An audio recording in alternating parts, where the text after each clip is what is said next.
What's up, Gromies? Welcome to Arroyo Office Hours, episode 135, your one-stop shop for cannabis cultivation education. I'm Cian, joined by our resident cultivation experts, Jason and Seth in studio. I can't even say your name after however long I've known you now, over almost 2 years. Well, to all of our live viewers on YouTube, Instagram today, please let us know in the comments where you're watching from today. Don't forget to give us a like and a follow and tell your friends about Office Hours Live. Please also leave us a quick review. It helps our podcast thrive. Well, let's start the day out with one of the questions that we got in here just right off the bat in our live. So vegan fishing gives us living in a high humidity forest, and through your videos, I've learned how to steer the morphology of a plant and counteracting the effects of vegetative environment. Wanted to thank you guys for all of your wonderful advice. So not necessarily so much of a question, but just a little pat on the back for you guys for being so good at your jobs over the years. That undefined high humidity forest somewhere near the Emerald Triangle, possibly. It's a good chance of that.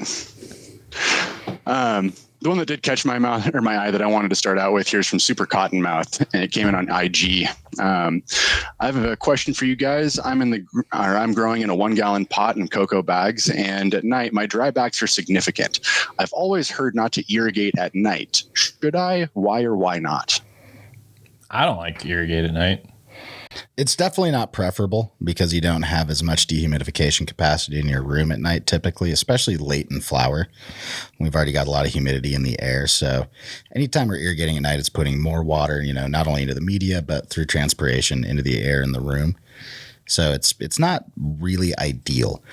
If your drybacks are too deep overnight, usually that's hitting a point where we'd start looking at changing that plant size to pot size ratio and trying to find a medium that gives you the ability to run generative when you want to, and not over dry. Jason's making a little drawing here. Yeah, since we got all the colors here, give me just a minute. Yeah. Oh, those are really crooked axes today. VWC and time. Got our little sunshine, which indicates photo period. Yeah, so it's not ideal for a few different reasons, obviously. And the solution's generally pretty simple for most cultivators. It's up your pot size or start going with a shorter veg.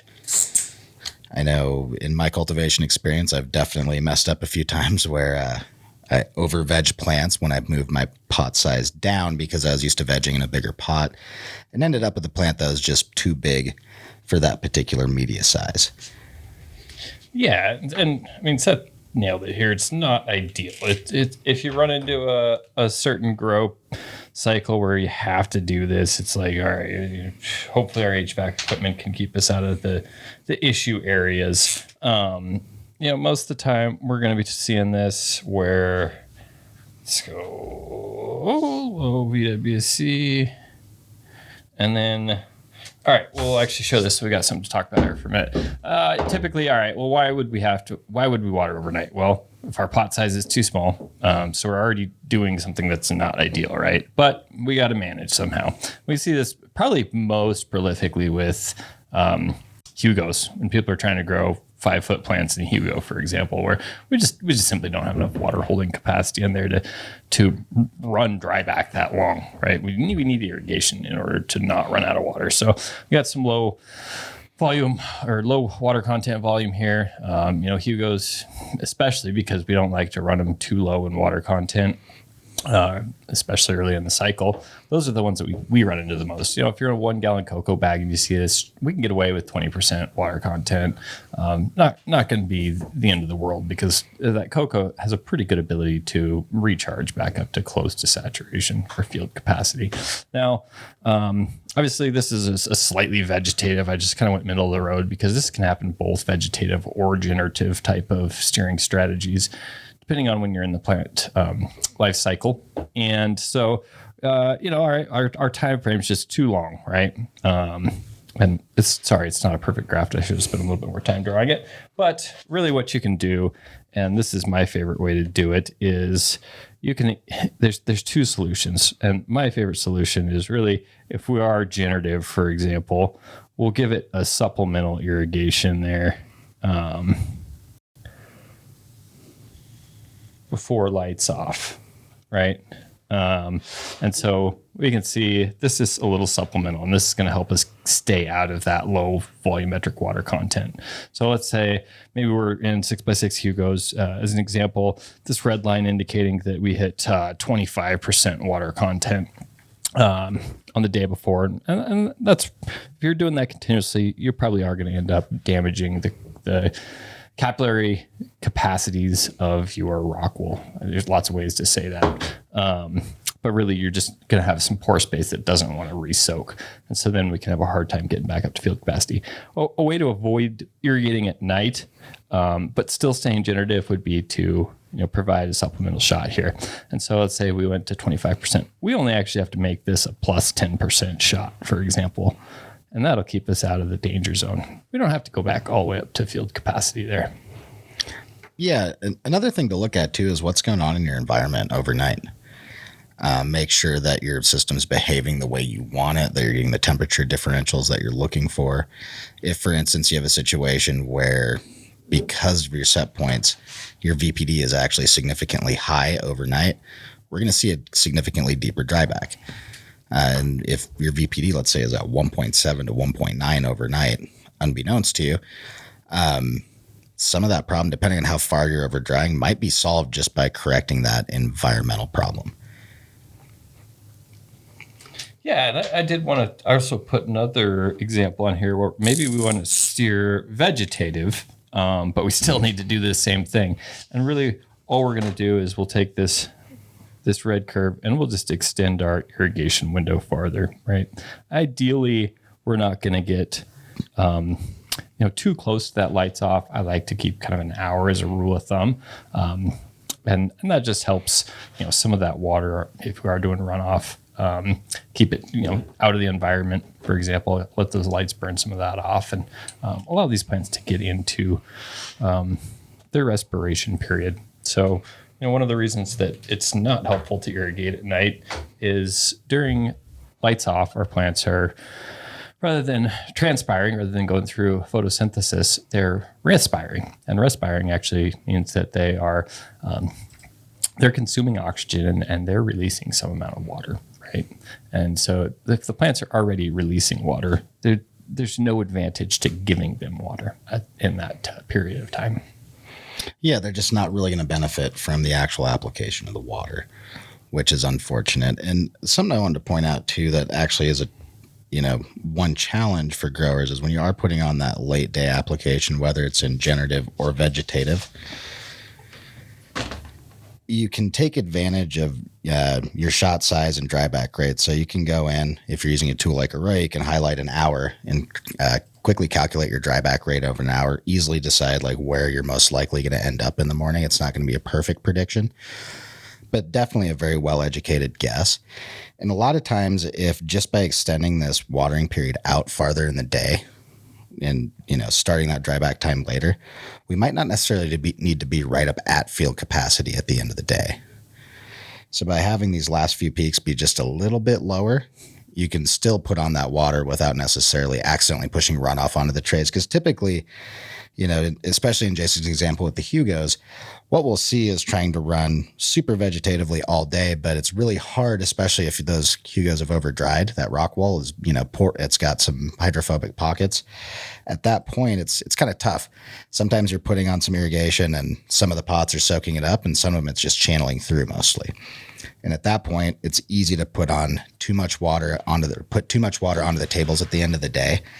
And at that point, you're reliant on your HVAC system to actually pull that water out through evaporation, which is not ideal when your lights are about to shut off, especially if you're in an HPS situation, suddenly you're losing that heat input that actually helps you maintain VPD. I'm really glad you brought up the idea of calculating your transpiration rate, right? In a VWC chart like this, it is pretty easy to get what your transpiration plus evaporation rates are and what your, overnight evaporation rates are. And those are just kind of good things to have in the back of your mind. Maybe you even want to actually, do some crop registration, be like, hey, this strain, these types of environments, these are what we're going to expect to use as far as water content goes. Obviously on a VWC chart, you're looking at a percentage of your substrate. If we do need to be like, oh, how much bigger substrate do I need to get to avoid a situation like that, convert that into milliliters, and then you have a pretty good idea on, how much of any size substrate am I going to be needing in order to, keep up with that actual volume of water usage that the plant and the environment are going through. Yeah, absolutely. You can just look at your irrigation rates and calculate the volume of water that you're putting on in P2s during, your ripening phase, for instance, and easily understand that, hey, maybe I need a 400 milliliter increase in volume. That would be on the smaller end, but obviously the next thing you're going to do is look at what commercially sized media is available to actually help you out. And oftentimes you might see that, the next jump with a particular manufacturer is going to be bigger than what you need. But that's why we always recommend going with small steps at a time. In the market now, there's a lot more options. If you're overgrowing a 1 gallon, you don't necessarily need to go directly to a 2 gallon. And if you're going from your 1 gallon to a 2 gallon, make sure you actually find out the actual liters capacity of those gallons, because that's somewhat arbitrary. In horticulture, we've got US gallons and imperial gallons, 3.785 and 4.4 liters. So that can affect things, and it's good to be aware of what your actual media size is in milliliters, because that's what we're using to calculate all of our irrigation strategies off of. And if that's not correct, number one, you're going to have some time struggling. And then, on the other side of it, if you're going for bigger, if I say let's go from a 1 to a 2, it might be more appropriate to try roughly a 1.5 first, based on what the difference we're seeing, rather than going to the 2 and potentially losing my ability to bulk that particular strain. I'm just really glad you guys mentioned that you have a couple of different levers to be able to manage the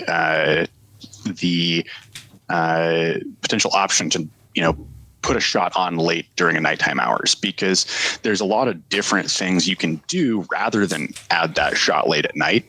And that's kind of the moral of the story, right? Is that there's a bunch of different options you have to be able to achieve the dryback that you're really looking to have by the time you're irrigating the next day without adding that shot during night. And it's really common, to the point where I think I've had 3 conversations just in the last week that have brought up, I'm getting into a VWC range by morning that is causing me to try and irrigate at night. And how do I go back and try and make it so tomorrow I'm actually hitting my VWC target rather than, over drying like I have been? Yeah, and Jason drew this great graph here. I'm going to jump in real quick and say one thing that I've talked to a lot of clients about is the difference between plastic or hard-sided and mesh pots. And I think this graph really illustrates why. Is that where you're going with that? Yeah, that, or just when you're calculating out, it's just, all right, well, why is it important to calculate water content losses? And that's because we want to make sure we see this elbow here. If we don't have a slope difference from photoperiod on to photoperiod off, that means that transpiration is not contributing a significant amount of water consumption. And obviously, we want transpiration to be a significant part. Let's put it really visual here. If it looks like that, you have a problem. If it completely flattens off, also a problem, right? A little bit. Quick visual indicator. Like, we want to see that elbow. We want to see a change, but we also want to be able to have control and keep that plant within its optimal range. Yeah, absolutely. But you do bring up a great point as far as talking about, the ability to make micro adjustments on there. We see people with, mesh-sided pots or poly-sided pots, solid-sided pots, then and bags, mesh bags. It's the same type of thing. Something that's perforated, something that lets gas exchange through the side of the pot. We're going to see a little bit larger evaporation rates out of something like that, right? And between that and having different pith chip ratios in Coco, that's one of the reasons I really like using Coco and anything between 1 and 2 gallon to be appropriate for my plant, because I can get the exact appropriate media. If I'm in a 1 gallon and I need a little bit more, well, I can either go to 1.5 gallons, or I can go to a chunky pithed 2 gallon, and then vice versa. If I'm in a poly-sided, a solid-sided 2-gallon, but I need just a little bit less. I need a little bit more water content loss. I can go to a mesh-sided 2-gallon, for example. We'll see that decrease. Adjust your chip to pith ratio.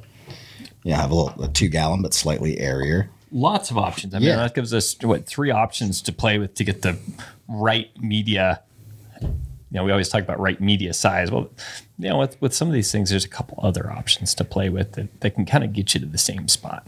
Oh, absolutely. And I think one thing that I end up talking to customers about frequently is, I often get asked, like, what in your opinion is the best media? And there is no, silver bullet, one size fits all. Depends on your plant density. It depends on if you're double or single tier. How big of a plant are we trying to grow? What's the irrigation system look like? How reliable is it? Is Rockwool more appropriate here? Or, hey, we're having some reliability issues. Maybe we need some extra forgiveness from the Coco. It's really about finding the media that's going to fit your grow, because certain things, like, let's say your irrigation system. Okay, if your emitters are plugged at the table and you can fix that easily, cool. That's really solvable. If you have a problem where you're struggling with your Rockwool because you're having to cycle irrigation between rooms in a large facility and you can't necessarily get water on demand when you need it, Coco, and even airing on the larger pot size, might be your best friend in that particular situation. Can you crop steer quite as hard in terms of like being able to put on these bulking signals? Maybe not, but you're also mitigating a lot of risk by not, putting yourself in a situation where your plants might run out of water. I like that you guys are bringing up media choice and all the different options you have in that regard, because it can make such a big difference, especially when you're in those smaller size mediums. Personally, one of the things that I noticed a while back, I was doing a run in soft-sided pots, nice, lot of gas exchange, a lot of transpiration happening with them, but was finding myself in a situation where it didn't have the holding capacity to be able to get through the overnight drybacks that I was really wanting to push it. And the next run, I swapped to the same size bag, but it was a plastic over the outside of the mesh, and that made a huge difference in those overnight transpiration rates and helped it retain enough water that by the next day I'm actually still hitting my VWC targets. And even something just so small as what material is covering the outside of your Instapot can make a huge difference in that.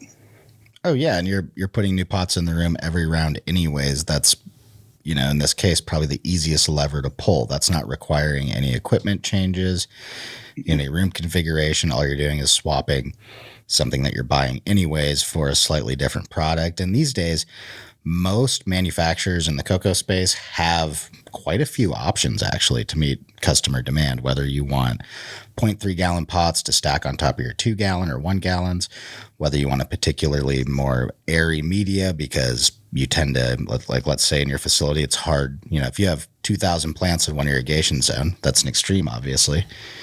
You need something that's a little more forgiving when it comes to overwatering, because you can't restrict water for a small population of plants.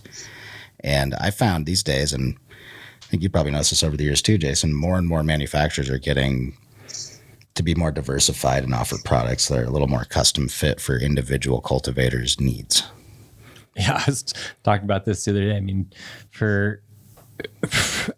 Up until pretty recently, choices of Coco between 1 and 2 gallon compressed bricks were not very prevalent.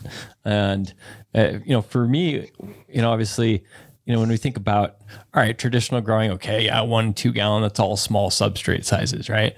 Well, when we go from 1 gallon to 2 gallon of identical bag and pith chip ratio, we're at 100% increase in water holding capacity, right? We go from either 0.45 gallons to 0.9 gallons or 0.6 to 1.2 gallons of water holding capacity in those Cocos. And that is a huge difference. I wouldn't imagine that my plant size has either those two options, right? I'd either growing a 3-foot plant or a 6-foot plant.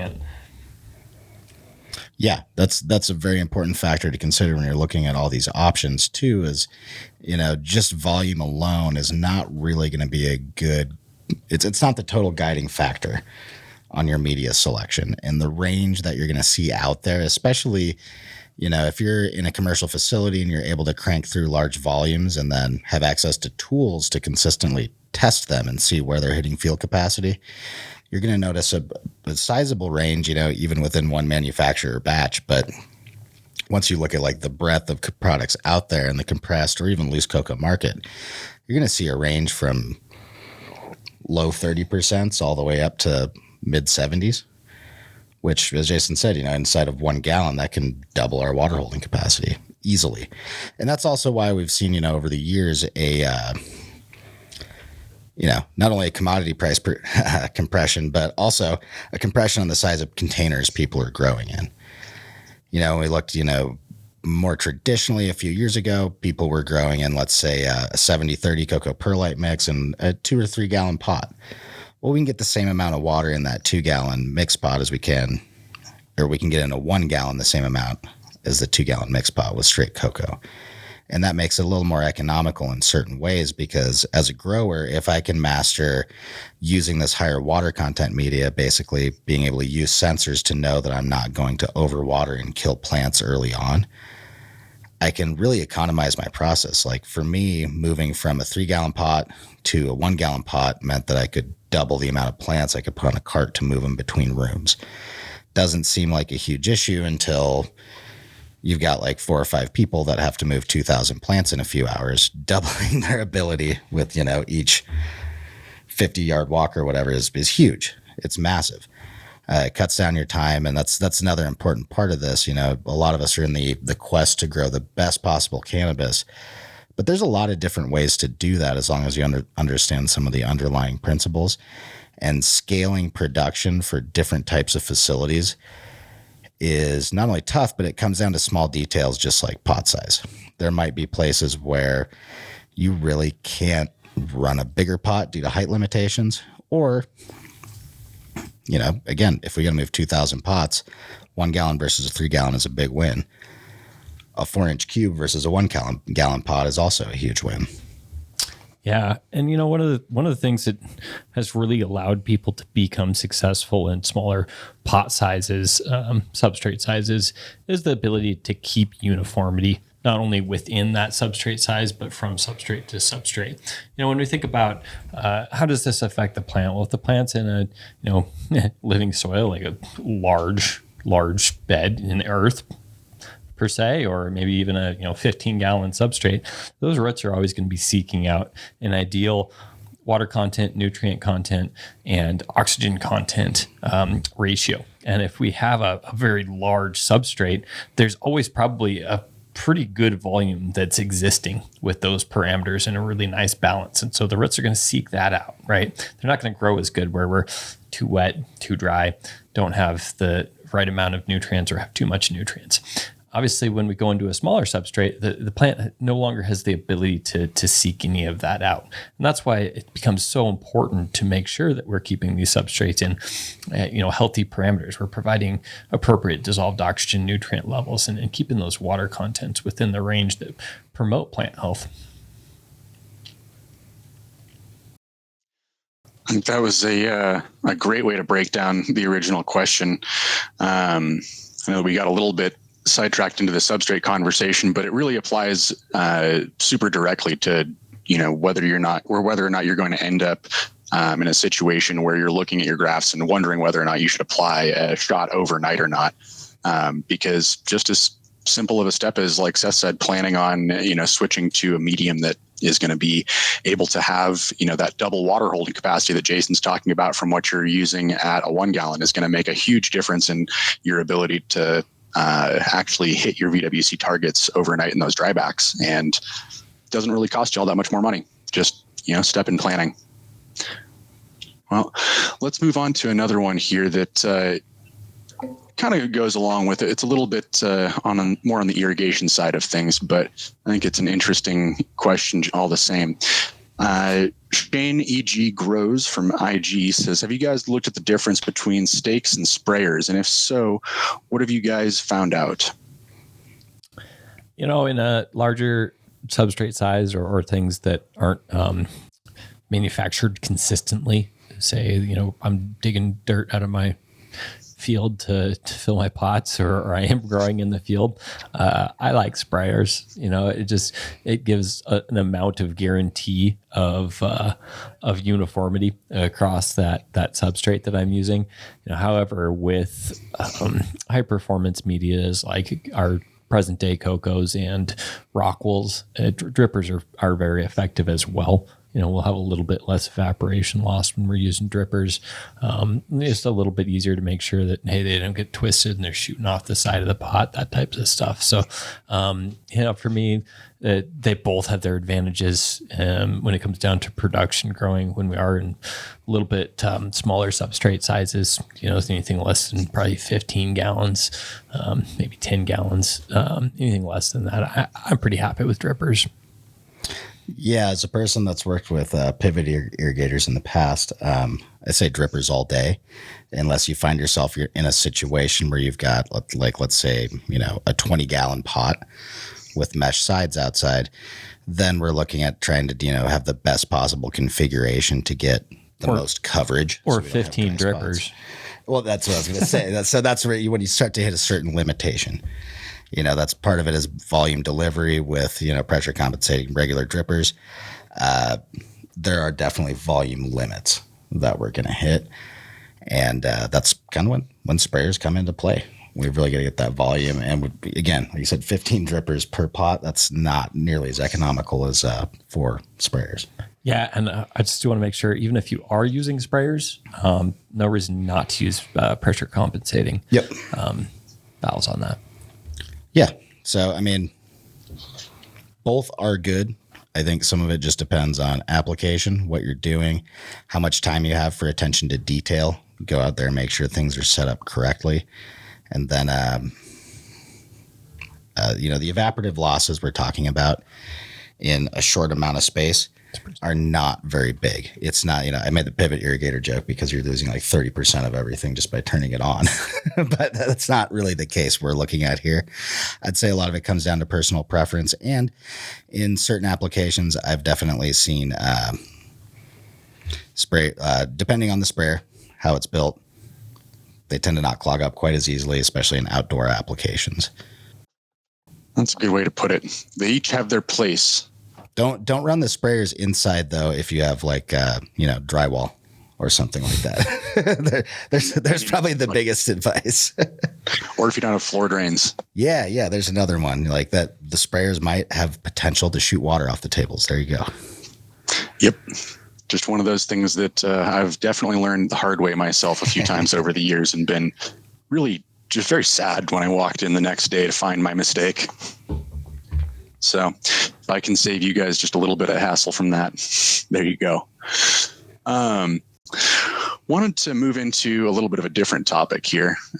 We have a question from Emma Marley from Instagram who was wondering, so she's growing for the sole purpose of growing plants into, sounds like fresh frozen to do live rosin. She asks, would it be more beneficial to maintain my VPD or to have nighttime, daytime differential in temperature? I'm struggling a bit doing both, trying to achieve a 5-degree swing during bulking and a 10-degree swing during ripening. Wondering what your thoughts are.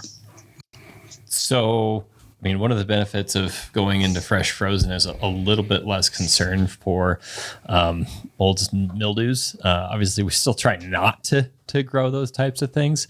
Some of those processes are more forgiving than in flower product would be. Also, because a lot of times we're going to be harvesting it slightly earlier than we would with our flower. That's a whole debate. Is harvesting early the cause or the reaction to the problem?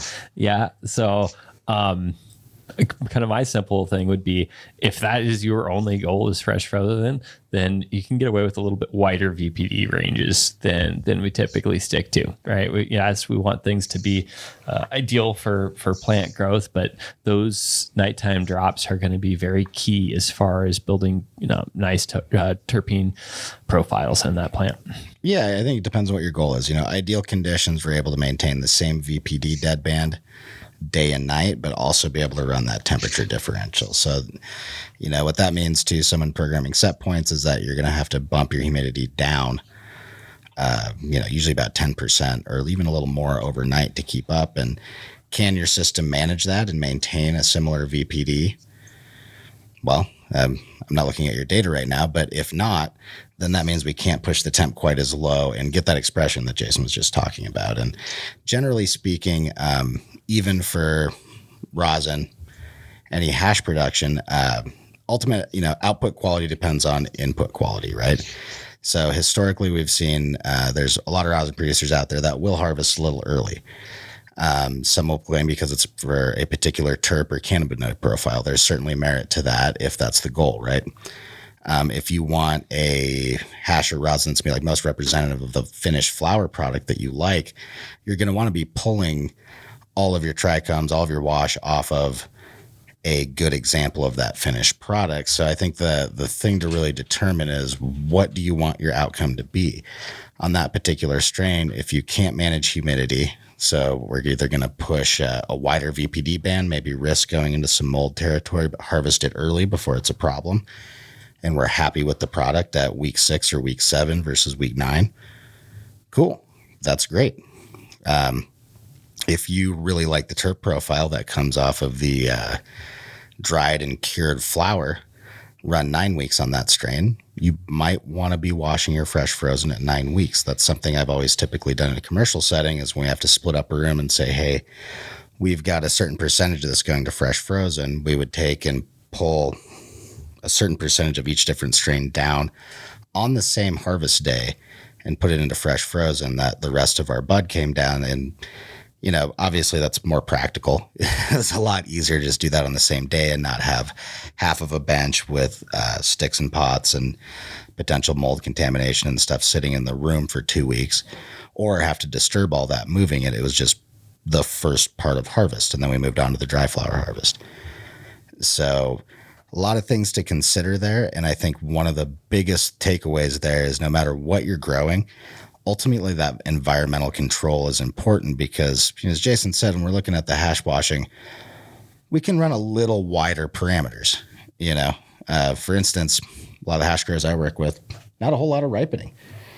We'll push the bulking pretty hard and actually not care if there's some loose flour, because that tends to wash a little easier and the end product is good. So I definitely think you need to play with it, look at what your ultimate output is, and then realize that at the end of the day, if you do push it too high in humidity, low in VPD, and low in temp, it's still not the best to be making hash out of moldy weed that you then froze. So establish where that bottom line is. And I don't know, what would you say, Jason? Like, if you start, I always tell people going below 1.0 VPD under 70 degrees is risky. If you're hitting like 0.4, 0.5, at 65 degrees, you're looking for some serious, you're gonna end up having some serious problems. So don't overestimate or underestimate the ability for mold to affect your crop. Just because you're growing for hash doesn't mean that you don't want to have really quality flower coming out of the other side of that, in terms of not being moldy and having the cannabinoid and terpene profile that you want. That's an important distinction to make, because, you have a little bit of margin, like Jason's saying, but it's not, it's not miles wide. You can't just, totally ignore your VPD and let that ride and cross your fingers and it's just all going to turn out great. You definitely have to choose a spot that works. Let me clarify some of that margin too. Some of that margin might be saying, hey, we're only going to 68 or 69 degrees overnight instead of 65, because, well, the trichomes don't turn purple. So on this particular strain, if we're going for hash, we might not need to push that overnight differential quite as low to achieve the product output that we want. However, if you walked in the room If you had one room of LCG that you're able to push the differential, and the other room you can only get it down to 70 degrees at night, one's going to be green and one's going to be purple flower. Fortunately, in the extract space, that is not nearly as much of a concern, although it is, I don't want to say exceedingly rare, but it is fairly rare actually out there that we see any producers growing only for extract. Generally, that's coming out of, greater production. So a lot of times we're not seeing that particular, again, like just growing for hash production. It exists, but it's certainly a little more rare. If we had Willie on here from last week, he'd be talking a little bit about this. And I think I jumped into it a couple of episodes ago. Maybe it was last week with the sine curve. But so one of the things that also lets you cheat a little bit is if you can ramp some of your environmental parameters. These direct changes, these very quick changes in environment, let's say we go from a set point of 75 to 65, right? I mean, that's a condensing point, and that's when your HVAC equipment's going to have to work the hardest. It's not going to necessarily have the ability to keep up with some of those changes. And so that is where a lot of molds and mildews are beginning to kind of become present, right? And like I said, a lot of times it just takes a little bit more time to get to where you want your set point to be. And so if we can do some ramping, obviously here with the green, I drew kind of a very natural sinusoidal that's similar to what we would approximate outdoor type growing to. And sure, you could probably do that with your programming in your equipment, not necessary. But so I drew this blue line where it shows kind of a compromise of, hey, let's try to get to our set points over a period of time to avoid those condensing points. I think it's an important thing to bring up, Jason, because I think a lot of us focus on this shoulder here and how difficult this drop is. And some of that is just due to control limitations that some of us have had in the past. If you don't have VFDs on any of your equipment, you can't ramp things up and down. You might not have had access to some controls that allow you to pull off that ramp. And then the other side of it is if you've never really dove into what's going on in this intersection here and then looked at like, hey, what does it look like outside in nature overnight? Which is what Jason's talking about here. It's pretty low, or it's a pretty slow drop. Rarely does the sun go down and it immediately drops 10 or 20 degrees. It's slowly dropping, and then even overnight it's slowly dropping unless you've got some weird weather things going on that are going to impact that. It's kind of like behind the sunshine about 6 hours. Yeah, 8 hours, it takes a while. It's coldest at about like 5 a.m. Right before the sun comes up. Yep, exactly. And it's a short period of time. So really, in controlled environment, at least with cannabis, we don't need a full 12 hours or 11 hours of cold nighttime temps. We only really need like 2 to 4 to actually get that expression change, or to get that purple expression that we're generally looking for, and to push more of those ripening characteristics in the plant. So, long story short, there's a lot of situations that you might find where investing in more sophisticated controls for your space might actually get you farther than trying to replace or upgrade equipment that isn't necessarily broken but might not be able to keep up. I know I've seen a lot of rooms where, especially in the past few years, in the past 2 years, most people building rooms were quite aware of the deheat problems, especially since LEDs hit the market, but they just might have something that can only maintain a 10 or 15 degree and 10 or 15% humidity deadband. And it's not fun to go spend another couple grand per room on, extra control equipment, but that's a lot better than trying to rebuild something that isn't necessarily out of spec. Yeah, I mean, if you're like us and you love learning, there's a lot of times that you can get creative, either with physical layouts, just take advantage of some type of facility flaw and actually turn it into a benefit, and then or work outside of traditional controllers that are marketed to cannabis. There's a ton of stuff that can do this that's much more cost effective than the big name brands you see in the hydro store. A lot of times they're might be more sophisticated. Sometimes they might, not be necessarily quite tailored towards what you're needed to do. But it's great things to learn. Having the scientific and maybe a little bit of technical background is not going to hurt you in the long run. So it might be worth investing. Rather than investing something that costs $5,000 that's cannabis specific, spend $2,000 and that extra $3,000 can go in your pocket and you can learn something. Yeah. Depending on, your specific day to day and how much time you have, a lot of learning about technology, particularly electronics and control systems, it might seem intimidating, but a few hours of just a little bit of research, time input, reading can really get you a long ways.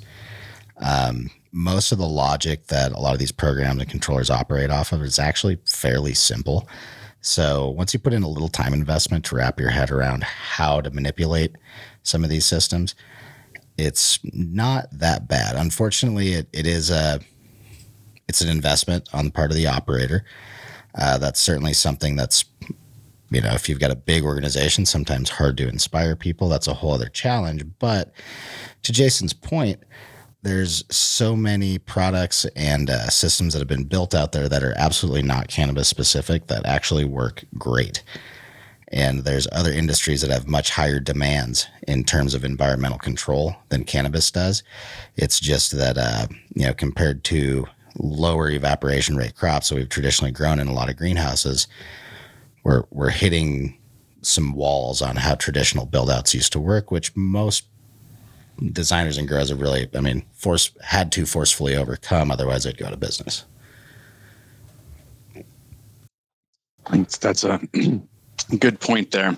Everyone's had to try and make adaptations in one way or another. And I know, in my position, lots of times I didn't have the money to upgrade a major piece of equipment, but had the time on my hands and the perseverance necessary to fight my way through some of those technical challenges Jason was mentioning when you're trying to adapt some technology that isn't necessarily purpose built to what we're doing. But one thing I'll definitely say to credit Jason's theory here, I have not once ever been upset that I learned those things. Oh, absolutely. Cian, I think a great example would be your adventure over the last 7 years with Open Sprinkler. Mm-hmm. Why did you start using it? Well, it was the most economical thing, and it could work. It was flexible. It was cheap. Yeah. It was reasonable. I could get multiple of them and break one trying to do the things I wanted to do, and then, go get another one if I needed to, and it wasn't any big deal. Right. And it served the same function as some much more expensive products that were just, that given week, literally not going to happen. Right.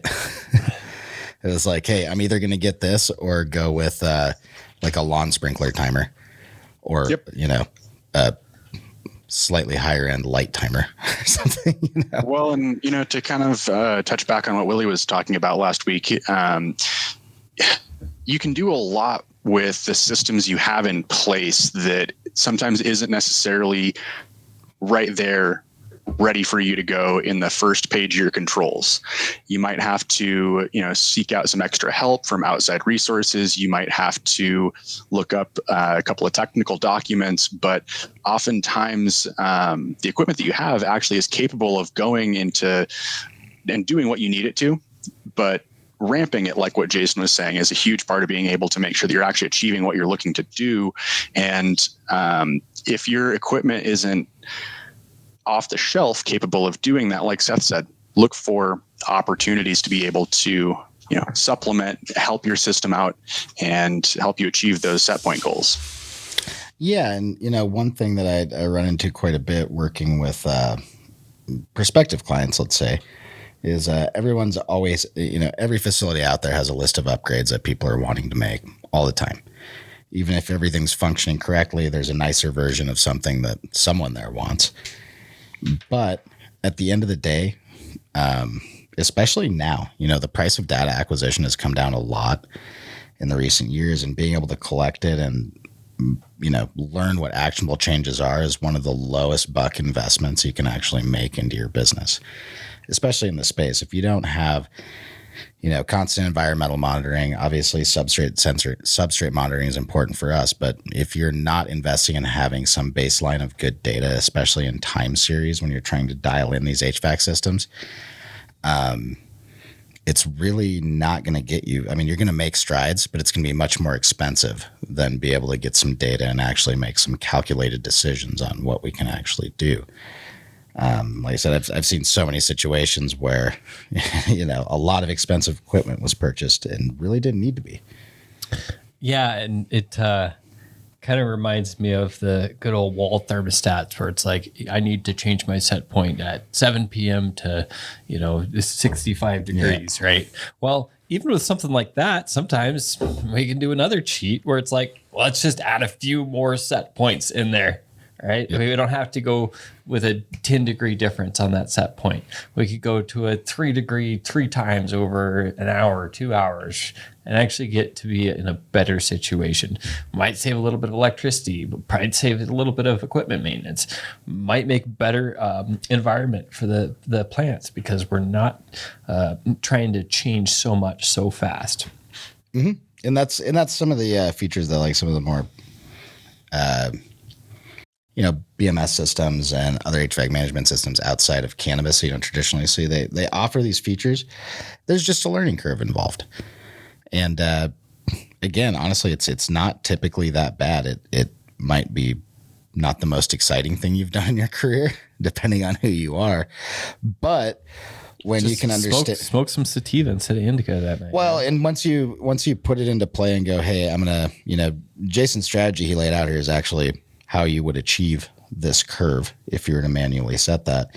And yes, there's systems that will attempt to do that for you, but it's not that terribly hard, especially in controlled ag. If your building is well built, you have good insulation from the outside environment. Your inside environment is very well controlled. A lot of these changes are something that you're going to make, and then it's a repeatable program that you can use day after day. That's the other side of it. Is it's not like Jason would stay up every single night and make these changes and watch it, I was lucky enough that the system we had actually did ramp. It was pretty cool because you could watch it, 10 minutes later, it'd be at, 73.5 and then it'd be at 72.7. And it actually did, calculate the slope and make a really nice transition. But, when we think about air mass, specific heats of volumes, it takes time anyways. So even if you set points are like the black line, a lot of times your sensor readings are going to end up very smooth. Yeah. All of this takes time. I think that's one of the hardest things to factor in with HVAC is that you want to affect a change, but everything's constantly dynamic and in fact affecting change too fast in a growing environment is generally not good. Well, and it's a really common issue that people run into, because there's lots of people out there, like I said, that are running equipment that's a little bit older and that, they probably haven't had either the control system that is capable of doing it or maybe even just the knowledge that they had other options besides reinvesting. And I know that's something I love talking to people about all the time because it's I'd like to think one of my strengths, trying to work with the equipment that I have and make the most out of it and figure out ways to help it get me the results that I'm actually looking for without having to run to the store and go purchase a whole bunch more things. And HVAC has been one of the most difficult to nail down pieces in almost any space that you operate in, just because it changes so dynamically and it's different place to place, environment to environment.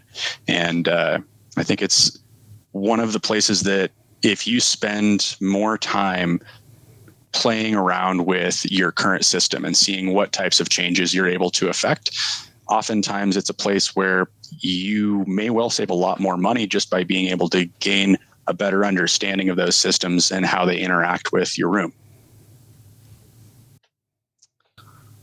On that note, I think we have one more in here that kind of goes along with this exact train of thought.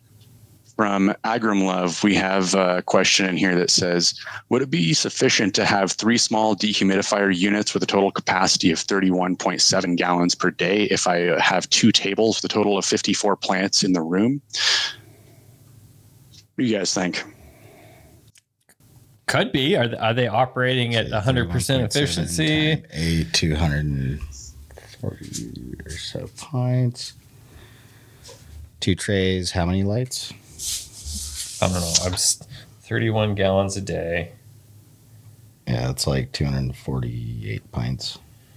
How many plants do you have? 54? 54, yeah. I mean, a big part of this is going to depend on the amount of actual light available. If you've got, let's say 12 plants per light, let's hope. 54, 9. Well, no, there, 9 times 6. Yeah, there we go. 6 lighter. And we want 30 to 40 pints per light. How much? 30 to 40? Yep. More is better, especially if you have a controller that can ramp.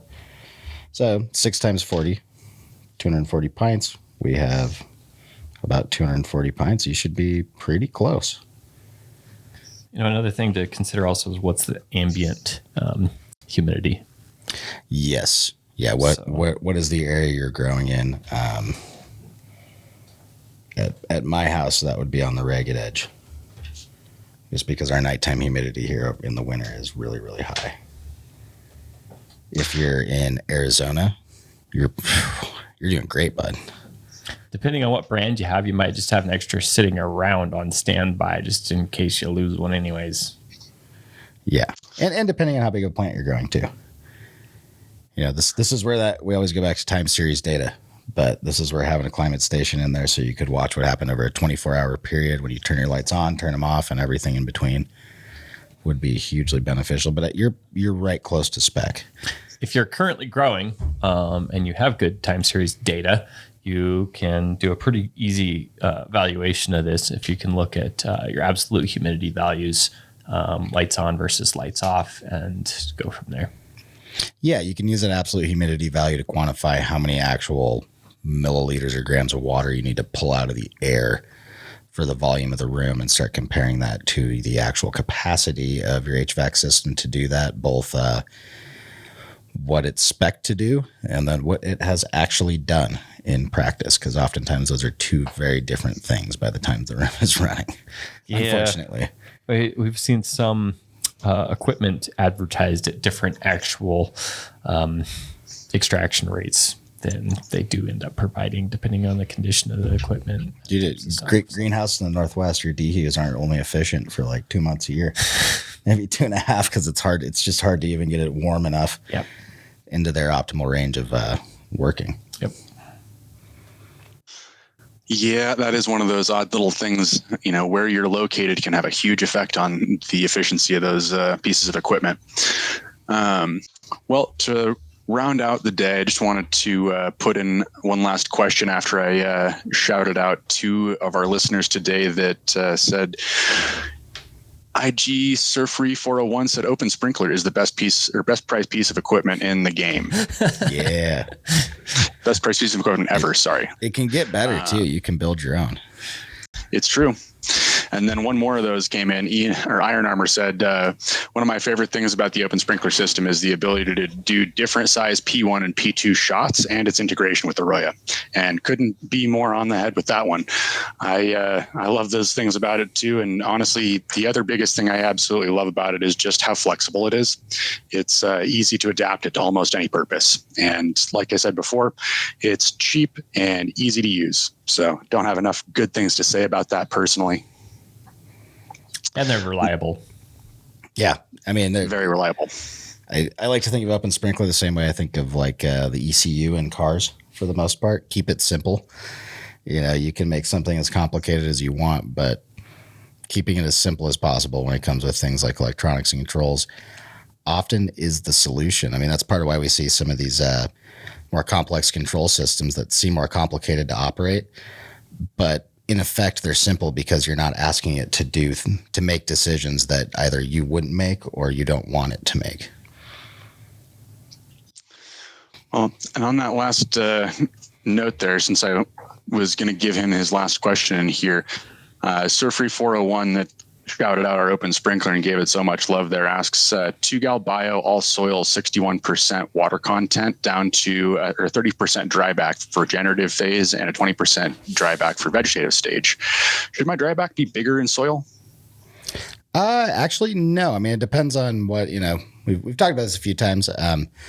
Generally speaking, if it's in a pot, it's not what we'd call traditional soil. You've got hopefully a living soil mix where you have something that has relative consistency throughout. It doesn't have, we didn't take a core out of the earth, so we have soil horizons. We've got good drainage. And generally, when we're talking about, a soil, usually organic inputs, again, cultivating some form of microbial and fungal life in there that's helping the plants out. And when it comes to drybacks, going down into the low 20% range typically, and even lower, starts to actually negatively affect a lot of that soil biology. So that's one thing that, traditionally, let's say growing in a living soil bed with a large volume, really tough to steer because I need enough volume of soil that if I don't want to add supplemental nutrients, I'm not going to get it down into a 1 or 2 gallon pot to get a good harvest out of that. And at that point, I really am relying on that soil biology to help out my plants in terms of nutrition by converting all the nutrients into available forms to the plant. But like I said, when you get down below 25, close to 22, down to 20% VWC, a lot of that life starts to die. And if you're killing it a little bit every day, there you're not going to get the benefits of having that type of a system. Yep. I think that's pretty well said.